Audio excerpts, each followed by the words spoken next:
If you need to cancel your Booking.com subscription, follow these straightforward steps to ensure a smooth process. Step 1. Log into your account. Visit the Booking.com website and log into your account using your email and password. Make sure you are accessing the correct account associated with the subscription you wish to cancel. Step 2. Navigate to Account Settings. Once loaded in, go to your account settings. Look for a section labeled Account or Profile where you can manage your subscription details. Step 3. Find subscription details. In the account settings, locate the subscription or membership section.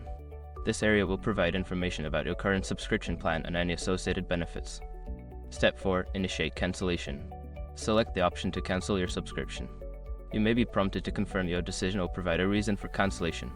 Follow the on-screen instructions to proceed. Step 5. Confirm cancellation. After initiating the cancellation, check your email for a confirmation message from Booking.com. Ensure that your subscription has been successfully cancelled and that you will not be charged in the future. Thank you for following these steps. If you have any further questions or need assistance, consider reaching out to Booking.com customer support.